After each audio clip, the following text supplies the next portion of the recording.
আসসালামু আলাইকুম রহমতুল্লাহি ওবরকাতুহু। সম্মানিত দর্শক, প্রধানমন্ত্রী তারেক রহমান ক্ষমতায় আসার আগেই একটি ভালো উদাহরণ তৈরি করেছেন। তার নামের আগে সম্মানিত, নামের আগে মাননীয় এই কথাগুলো না বলার জন্য তিনি অনুরোধ করেছেন।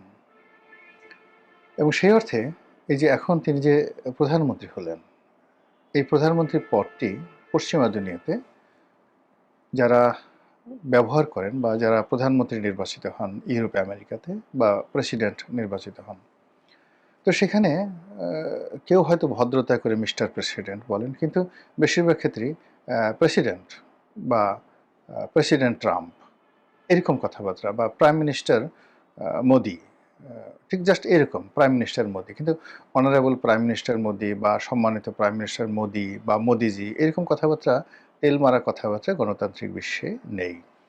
তো সেক্ষেত্রে জনাব তারেক রহমান সাহেব তিনি বাংলাদেশের প্রধানমন্ত্রী হয়ে পশ্চিমা ধাঁচের বা গণতান্ত্রিক রাষ্ট্রের যে কৃষ্টি এবং কালচার, সেই কৃষ্টি এবং কালচারটি যদি তার নিজের জন্য প্রযোজ্য করেন, তাহলে পুরো কোর্স অফ অ্যাকশন এটি পরিবর্তন হয়ে যাবে।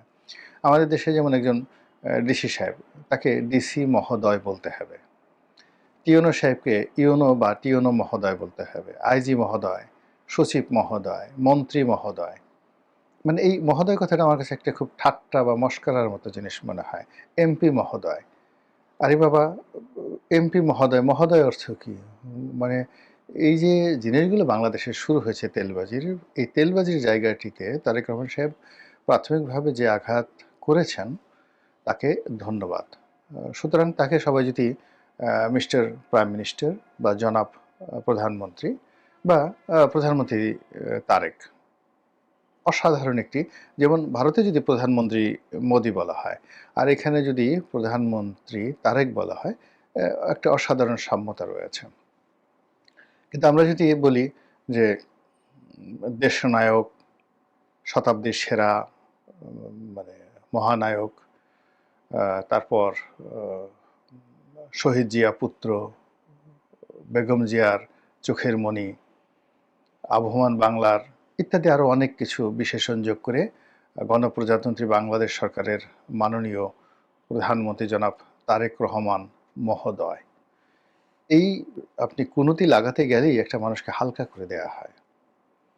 তো সেই স্বাভাবিকভাবেই আমি বলছি জনাব প্রধানমন্ত্রী মানে মিস্টার প্রাইম মিনিস্টার, এটা উদ্বোধন মানে বা সম্বোধন অনেকে করেছেন কিনা জানি না, বাট আমি প্রথম তাকে নিয়ে একটা ভিডিও করলাম। তো তাকে এই ভিডিও করার উদ্দেশ্য হলো তার জন্য একটি সতর্কবার্তা। প্রথম সতর্কবার্তা হলো, তিনি যদি মনে করেন যে তার কোনো কর্মের কারণে তিনি বাংলাদেশে ফিরে এসেছেন, রং।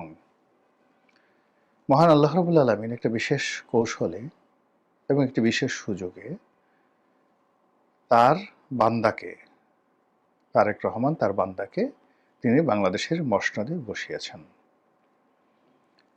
এই প্রথম জিনিসটি তাকে অনুধাবন করতে হবে যে আমি আল্লাহর রহমত এবং বরকতে এখানে বসেছি, যেটা ডিসেম্বর মাসের 25 তারিখে তিনি যে এলেন, 24 তারিখ পর্যন্ত তিনি ভাবতে পারেননি। আর যেদিন প্রধানমন্ত্রী হিসেবে শপথ নিলেন তার আগের দিন পর্যন্ত তার মনের মধ্যে একটা দোদুল্যমানতা ছিল। ইন জেনারেল এই পৃথিবীতে দুটো ঘটনা ঘটে। একটি হলো তুমুল প্রতিযোগিতার মাধ্যমে এবং কর্মের মাধ্যমে মানুষ একটা বিষয় অর্জন করে, এবং আল্লাহ এটা পছন্দ করেন যে মানুষ শ্রম করে, মেধা করে, কৌশল খাটিয়ে, বুদ্ধি খাটিয়ে এই জমিন থেকে তার প্রাপ্য নিয়ামত সে অর্জন করুক। এটা আল্লাহর সবচেয়ে পছন্দ। 2 নম্বর হলো যে কিছু মানুষ ছলচাতুরি করে, অন্যকে ঠকায়। যেমন ধরুন আমাদের 14 সনে, 18 সনে, 24 সনে আমরা ঠকেছি জাতীয় নির্বাচনের ক্ষেত্রে। এরকম ঘটনা ঘটে। এটা আল্লাহ খুবই অপছন্দ করেন, এবং যারা এই ধরনের কর্মকাণ্ড করেন, লোক ঠকান রাজনীতির ক্ষেত্রে, তাদের অবস্থা কি হয়। 3 নম্বর হলো যে ক্ষমতায় আসে হত্যাকাণ্ডের মাধ্যমে, অন্যকে হত্যা করে তারপরে ক্ষমতায় আসে। এটা প্রাচীন পদ্ধতি, এবং এই পদ্ধতিতে যারাই ক্ষমতায় আসেন তারা নির্বংশ হয়ে যান। পৃথিবীতে তাদের কোনো বংশ থাকে না। কোনো হত্যাকাণ্ডের মাধ্যমে রাষ্ট্র ক্ষমতা দখল করলে তারা নির্বংশ হয়ে যান। অতীতে যারাই কাজ করেছে আপনি এখন কোথাও খুঁজে হিটলারের বংশধর পাবেন না, কোথাও চেঙ্গিস খানের বংশধর পাবেন না, হালাকু খানের বংশধর পাবেন না। এই হলো ইতিহাস। আলাউদ্দিন খিলজির কোনো বংশধর আপনি পাবেন না এখন। যারাই খুন করে, মীর জাফরের কোনো বংশধর পাবেন না, মিরনের কোনো বংশধর পাবেন না। অনেকে বলে মীর জাফরের আত্মীয় মুর্শিদাবাদে আছে, কিন্তু নট লাইক দ্যাট, ওইরকম না। তো যেটা বলছিলাম যে ক্ষমতা আসার, হত্যাকাণ্ডের পর ক্ষমতায় আসে। আরেকটা হলো একটা বিশেষ দৈব পাক সৃষ্টি হয়, ঘূর্ণিপাক সৃষ্টি হয়। সেই ঘূর্ণিপাকে কখনো কখনো কারো ক্ষমতায় আসাটা অনিবার্য হয়ে পড়ে, যেমন শহীদ প্রেসিডেন্ট জিয়াউর রহমান ক্ষমতায় এসেছিলেন, এটি তার জন্য অনিবার্য ছিল। কিন্তু বঙ্গবন্ধু যে ক্ষমতায় এসেছিলেন এটি তার কর্মের ফল ছিল। তো এনিওয়ে ওইটা ভিন্ন ব্যাপার। তারেক রহমান সাহেব যেটাতে আসছে সেটা হলো একটা ঘূর্ণিপাক। তার পিতার মতোই একটা পরিবেশ পরিস্থিতি তৈরি হয়েছে, সেই পরিবেশ এবং পরিস্থিতি নিয়ে এসেছেন, এবং একইভাবে 1991 সালে তার মাও ক্ষমতায় এসেছিলেন। এরকম একটা ঘূর্ণিপাকের মধ্যে পড়ে নিয়তি তাকে ক্ষমতার জায়গাতে নিয়ে এসেছিল। কাজেই তারেক রহমান সাহেবকে সবার আগে ওয়াম্মা বিনিয়ামতে রব্বিকা ফাহাদ্দিস, অর্থাৎ এই কোরআনের আয়াতটিকে তাকে স্মরণ করতে হবে, এবং তার আগে তাকে এই আয়াতটি খুব ভালো করে পড়তে হবে। আলাম ইয়াজিদ ক্যাতিমান ফাওয়া ওয়া জাদাকা দল্লান ফাহাদা, ওয়া জাদাকা দল্লান ফাহাদা। এই যে ওয়া জাদাকা দল্লান ফাহাদা, এই আয়াতগুলোর তাফসীর তাকে স্মরণ করতে হবে। তারপর আল্লাহ যেটা বলছেন যে ওয়াম্মা বিনিয়ামত রব্বিকা ফাহাদ্দিস, আপনার প্রতি যে নিয়ামত দেওয়া হয়েছে আল্লাহ রাসূলকে উদ্দেশ্য করে, সেই নিয়ামতের শুকরগুজার করুন।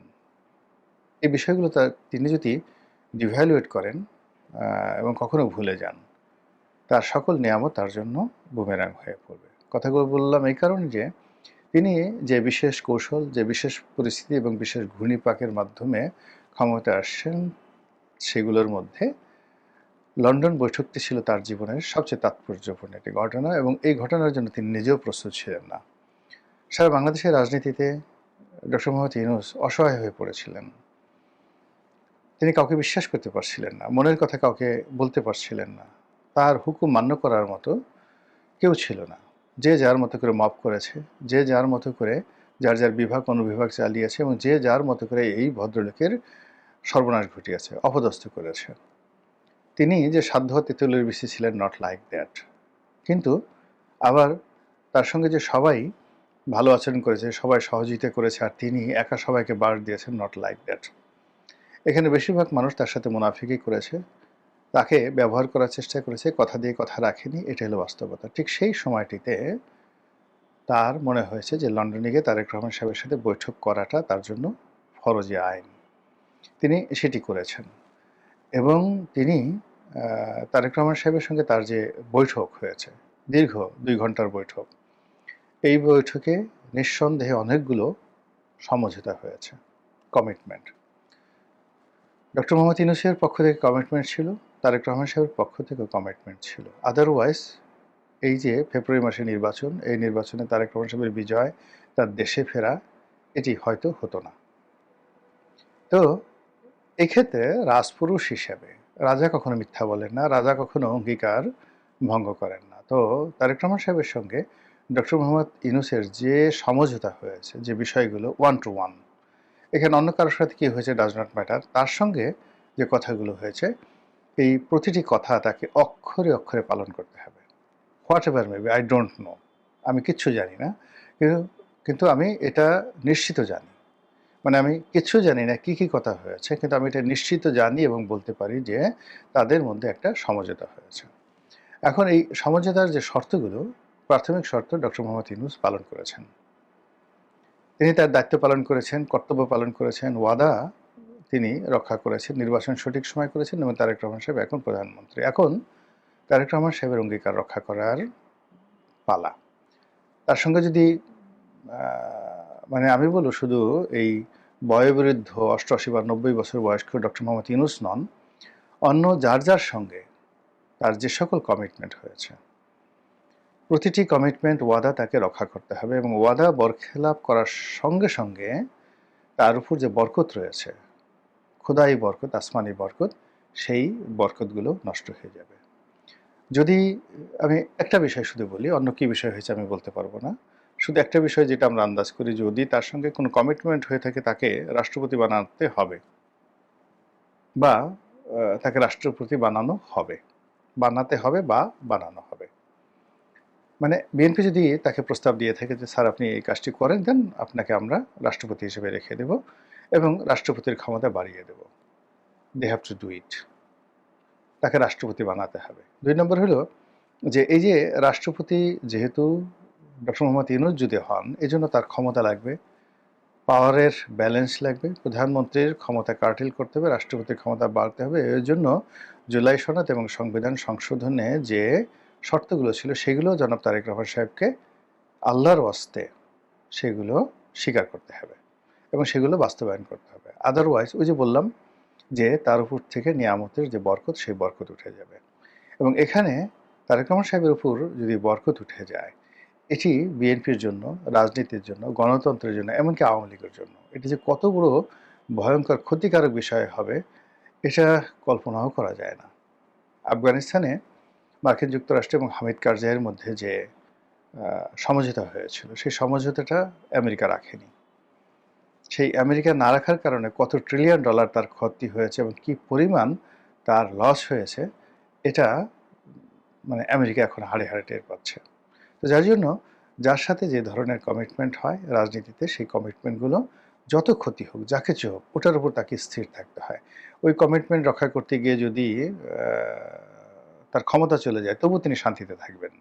আর কমিটমেন্ট রক্ষা না করে আপাত দৃষ্টিতে যদি তিনি ক্ষমতায় থাকেনও, কিন্তু ওটা লং রানে সেটি তার জন্য ভালো হবে না। এটা আধ্যাত্মিকতা, এটা প্রকৃতির আইন। এবং যখন এরকম পরিবেশ পরিস্থিতিতে যখন মানুষ আসে, ক্ষমতা আসে, তখন বারবার তাকে আল্লাহর দিকে নজর দিতে হয়। তাকে স্মরণ করতে হবে যে ১৭টি বছর এই বাংলায় তারেক রহমান সাহেবের নাম উচ্চারণ করার মতো কোনো লোক ছিল না। তিনি যে সকল মন্ত্রী নিয়েছেন, এমপি বানিয়েছেন, একজনও গত ১৭ মাসে রাস্তায় দাঁড়িয়ে তারেক রহমান সাহেব আমার নেতা এই কথা বলতে পারেননি। কোনো পত্রিকায় তার নামে কেউ কলাম লিখতে পেরেছে গোলাম মোল্লা রনি ছাড়া? সিঙ্গেল দেখাতে পারবে না। তারেক রহমান সাহেবের নাম উচ্চারণ করে ২০১০ সন থেকে ২৪ সন পর্যন্ত বাংলাদেশের পত্র-পত্রিকায় পজিটিভ কোনো লেখা, কোনো সাংবাদিক লিখেছেন, উপসম্পাদকীয় লিখেছেন, আজকে যারা বড় বড় কথা বলছেন, একজনকে দেখাতে পারবেন না। নয় দিগন্তে খুঁজুন, বাংলাদেশ প্রতিদিন খুঁজুন, শত শত শব্দ পাবেন গোলাম মোল্লা রনি লিখেছে। এবং এই গোলাম মোল্লা রনি লিখেছে, তখনই আমার সাথে ওনার প্রথম ২০১৯ সনে কথা হয়। আমি বললাম যে এই যে আপনার দলে এসে নির্বাচন করেছি, this is the first and last deal. আপনার দলের কোনো পদ পদবি চাই না এবং আগামীতে আর ইলেকশন করব না। ২০১৯ সনে তাকে এই কথা বলে দিয়েছি। কাজেই ওনার জন্য আমি যেটা করেছি, এটা নিঃস্বার্থভাবে করেছি। এর পেছনে কোনো হেতু ছিল না। কিন্তু যে সমস্ত লোক এখন প্রচণ্ডভাবে লাফাচ্ছে, প্রচণ্ডভাবে তারেক বন্দনাতে ব্যস্ত হয়ে পড়েছে, তারা গত ১৭ বছরে তার এই বাংলাদেশে বসে টু শব্দ করার মতো তার পক্ষে একজন ছিল না। কাজেই তিনি এই স্তুতি বাক্যে কোনো অবস্থাতেই মোহগ্রস্ত হবেন না, নরম হবেন না। তার প্রয়োজনে তিনি মন্ত্রী নিয়োগ দিয়েছেন, আবার তার কথা না শুনলে তিনি তাদেরকে বাদ দিয়ে দিবেন। এটার মধ্যেই তার দৃঢ়তা। এখানে এখন তিনি ক্ষমতায় আছেন, ম্যানি অনেকগুলো লোক আপনি পাবেন। বড় রায় বাহাদুর, খান বাহাদুর, এক একজনে মনে হয় যেন জুলিয়াস সিজার। কিন্তু এরা সবাই শেখ হাসিনার জামানাতে কীভাবে গর্তে লুকিয়েছিল, সেই কথাটাও তাকে সঙ্গে সঙ্গে স্মরণ করতে হবে। এবং শেখ হাসিনার একটা ভালো গুণাবলী ছিল, তিনি মাঝে মধ্যেই প্রায় বড় বড় মন্ত্রীদেরকে আমি নিজে দেখেছি, তিনি বলতেন, "এই বড় বড় কথা বলতেছো, ১১ সময় কি করেছো? আরও যারা সিনিয়র ৭৫-এর ১৬ই আগস্ট, ১৫ই আগস্ট তুমি কি করেছো? আপনি কি করেছেন? এখন গাল ঝুলে ঝুলে বড় বড় কথা বলেন, জয় বাংলা, জয় বঙ্গবন্ধু, বঙ্গবন্ধুর দিন ইত্যাদি ইত্যাদি। ১৫ই আগস্ট কোথায় ছিলেন? ২১শে আগস্টে কোথায় ছিলেন? ১-১১ সময় কোথায় ছিলেন? আমি যখন জেলে ছিলাম তখন কোথায় ছিলেন?" দেখতাম মাথাটা আস্তে করে নোয়ায় রেখেছে। একই অবস্থা যে এখন অনেক দেখবেন যে বড় বড় কথা বলে, উনি যদি দেখে বললেন যে এত বড় বড় কথা, আমার মা যখন বালির ট্রাকের সামনে একা দাঁড়িয়ে কান্না করেছিলেন, আমার মাকে যখন ঘর থেকে বের করে দেওয়া হয়েছিল, উনি যখন চিৎকার করতে করতে বিএনপির অফিসে এসে সাংবাদিকদের সঙ্গে কান্নাকাটি করে কথা বলেছিলেন। আমার মা যখন বন্দী ছিলেন দীর্ঘদিন বিদ্যুৎ ছাড়া, পানি ছাড়া, কে পানি দিয়েছিল? ওই যে তার বাসার প্রতিবেশী যারা পানি দিত, বিদ্যুৎ দিত, তারেক রহমান সাহেব উচিত তাদেরকে খোঁজ নেওয়া, তাদের বাসায় উপহার পাঠানো, যে তার মাকে ওই আওয়ামী লীগ যখন বিদ্যুৎ কানেকশন বন্ধ করে দিয়েছিল, পানি বন্ধ করে দিয়েছিল, তখন পাশের বাড়ি থেকে যারা পানি দিয়েছিল, বিদ্যুৎ লাইন দিয়েছিল, তাদের প্রতি কৃতজ্ঞতা প্রকাশ করা। আর যারা এই সময়টাতে এসে লম্ফজম্প করছেন, বড় বড় কথা বলছেন, তাদেরকে বলা উচিত তোমরা ওই সময়টাতে কোথায় ছিলে, হোয়াট ইজ ইউর কন্ট্রিবিউশন।